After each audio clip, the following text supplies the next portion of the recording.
నాకు గుర్తున్నప్పటికీ తాత చాలా పెద్ద. సో నాకు తాతతో ఆడుకున్నట్టు అలా ఏమీ గుర్తులేదు. కానీ ఎప్పుడు తాత అంటే గుర్తొచ్చే ఫస్ట్ ఇంట్లోకి వెళ్ళగానే బల్ల మీద తాత కూర్చోవడం, ఇంట్లోకి వెళ్ళగానే ఒక నిమిషం తాత దగ్గర కూర్చుంటే ఎక్కువ మాటలు కూడా ఉండేవి కాదు. ఎలా ఉన్నావు, ఏం చేస్తున్నావు, ఏం చదువుకున్నావు, ఇంత నువ్వు ఎలా ఉన్నావు అంతే. మళ్ళీ ఇంకా మామూలుగా లోపలికి వెళ్ళి ఆడుకోవడం. అలాగే పేపర్లన్నీ ఒక వరుసలో పెట్టడం, చాలా సిస్టమేటిక్గా, చాలా డిసిప్లైన్డ్గా ఉండేది అన్నీ.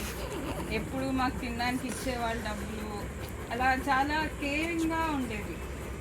ఇంకా నాకు అంటే స్ట్రిక్ట్గా ఉన్నట్టు నాతో ఎప్పుడూ లేరు. ఎన్నిసార్లు ఆ చేదలు దాంట్లో బావిలో పడేస్తే వచ్చి తీసేవాళ్ళు, ఎప్పుడూ విసిరేవాళ్ళు కాదు.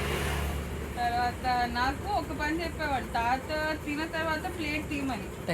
అందరూ బయట ఆడుకుంటూ ఉండేవాళ్ళు, నేనేమో తీయాలి అని హడావిడ్లో. తాత ఏమో పెద్దగా తింటే నేను ప్లేట్ పక్కన తీసేవాళ్ళు. నవ్వి చాలా. ఇంకా తాత కూడా ఫాస్ట్గా తినేసి సర్లే వెళ్ళి ఆడుకో అలా. ఇంకా నాకు గుర్తున్నది, మేము షిరిడి వెళ్ళినప్పుడు తాత నానమ్మ ఇద్దరిని చేతులు పట్టుకొని నడిపించడం, అది చాలా బాగుంది. అలా నాకు తాత అంటే గుర్తొచ్చేవి అవన్నీ. లాస్ట్లో కూడా చాలా ప్రేమగా ఉండేవాళ్ళు.